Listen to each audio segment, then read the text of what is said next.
ini luar biasa. Bu Ika harap kabar kalian hari ini sangat-sangat luar biasa.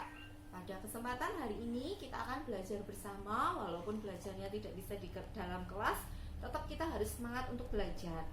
Hari ini kita akan membahas materi kita selanjutnya, yaitu tentang hukum dasar kimia. Kenapa kita mempelajari hukum dasar kimia? Karena dalam kehidupan sehari-hari sering kita memanfaatkan. Contohnya ketika kita sedang membuat adonan kue. Untuk membuat adonan kue, maka dibutuhkan massa dari terigu, dari mentega dan lainnya. Nanti kita akan pelajari lebih lanjut tentang hukum dasar kimia. Materi prasyarat yang harus dipersiapkan, yang pertama itu adalah tentang persamaan reaksi. Pertemuan sebelum PHB kita sudah membahas tentang persamaan reaksi. Yang pertama yang akan kita bahas yaitu hukum kekekalan massa. Hukum kekekalan massa ini dikemukakan oleh Lavoisier.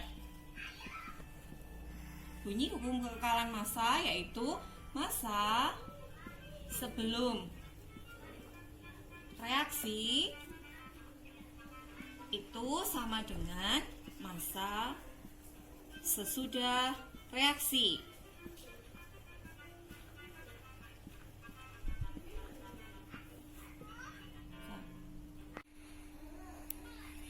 Sebanyak 6,5 gram logam seng direaksikan dengan oksigen, menghasilkan 8,1 gram seng oksida. Sesuai dengan persamaan reaksi 2 zat NS plus O2G menjadi 2 zat NOS. Massa oksigen yang diperlukan adalah pembahasan dari soal yang tadi. Reaksinya adalah 2 zat NS plus O2 gas menjadi 2 zat NO. Logam seng yang direaksikan adalah 6,5 gram. Yang diketahui 6,5 gram, sedangkan zat NO yang dihasilkan dalam reaksi ini adalah 8,1 gram. Yang ditanyakan O2-nya berapa? Maka dari hukum kekekalan massa sebelum sama dengan massa sesudah, kita bisa ambil bahwa massa sebelum reaksi berarti yang berada di kiri anak panah ada zat N dan O2. Sedangkan sesudah bereaksi di sebelah kanan itu ada zat NO. Zat N yang digunakan itu adalah 6,5 gram, sedangkan zat NO adalah 8,1 gram. Dari sini kita bisa tahu O2 yang diperlukan adalah O2-nya dari 8,1 dikurangi 6,5. Hasilnya berapa? Ayo dicari. 8,1 dikurangi 6,5. Yang kedua adalah hukum perbandingan tetap. Hukum perbandingan tetap dikemukakan oleh Proust. Perbandingan massa unsur penyusun suatu senyawa selalu tetap. Contoh dari hukum yang kedua, hukum perbandingan tetap adalah lengkapilah tabel berikut. Tabel perbandingan hidrogen dan oksigen untuk membentuk air sesuai dengan persamaan reaksi H2 gas plus O2 gas menghasilkan H2O gas. H2O karena koefisiennya belum sama, maka di sini harus O2-nya dikalikan setengah. Hidrogen 1 gram, oksigennya 8 gram akan membentuk air sebanyak 9 gram. Hidrogennya 4 gram, oksigennya 32 gram akan membentuk air sebanyak 36 gram. Pertanyaannya, kalau hidrogennya 2 gram, oksigennya 16 gram, maka air yang terbentuk berapa gram? Data pertama itu adalah 1, 8, 9. Data yang kedua 4, 32, 36. Pertanyaannya adalah kalau hidrogennya 2 gram, oksigennya 16 gram, maka air yang terbentuk berapa gram?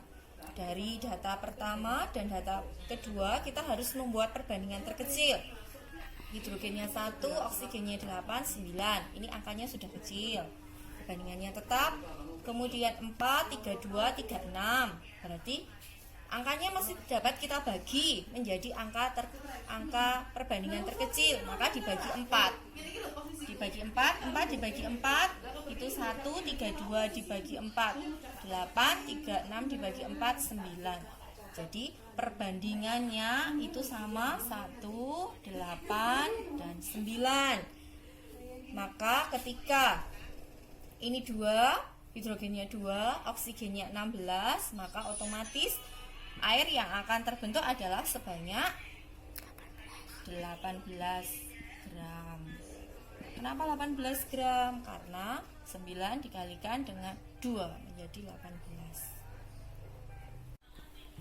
Contoh yang ketiga tentang hukum perbandingan berganda adalah sebagai berikut. Contoh diberikan tabel untuk senyawa 1 dan 2 yang ada unsur X dan unsur Y-nya mengandung unsur X dan Y. Pada senyawa 1, unsur X-nya 60 gram, unsur Y-nya 320 gram. Senyawa 2, unsur X-nya 45 gram, sedangkan unsur Y-nya 120 gram. Pertanyaannya, pada unsur X yang sama, maka perbandingan unsur Y-nya adalah, pada soal tadi, pada senyawa pertama, unsur X-nya adalah 60 gram, unsur Y-nya 320 gram. Yang kedua, pada senyawa kedua, unsur X-nya 45 gram, sedangkan unsur Y-nya 120 gram. Kita lihat pada pada X pada senyawa pertama 60, Y-nya 320. Berarti kita harus membuat perbandingannya agar menjadi perbandingan terkecil menggunakan angka bulat dan sederhana. Maka dibagi dengan angka 20. Kalau 60 dibagi 20 hasilnya 3, 320 dibagi 20 hasilnya 16. Jadi perbandingannya adalah 3 banding 16. Yang kedua, pada senyawa 2, 45 dengan 120 maka dibagi dengan angka 15. 45 dibagi 15 angkanya 3, 120 dibagi 15 8. Kalau X-nya dibuat sama, ini kebetulan X-nya itu adalah 3 banding 3. Kalau X-nya 3 banding 3 berarti angkanya sama, maka perbandingan Y-nya adalah 16 banding 8. 16 banding 8, maka angka terkecilnya adalah dengan dibagi 8. Maka menjadi 2 banding 1 perbandingannya. Nah, itu tentang hukum perbandingan berganda. Sekian materi hari ini yang kita pelajari. Hari ini kita sudah belajar 3 hukum dasar kimia. Yang pertama tentang hukum kekekalan massa, yang kedua tentang hukum perbandingan tetap, dan yang ketiga tentang hukum perbandingan berganda. Oke, jangan lupa mengerjakan soal-soal yang sudah Bu Ika share, dan jangan lupa selalu berdoa. Oke, sampai jumpa di kesempatan selanjutnya di Panser Hati Hidup Saint Yosef.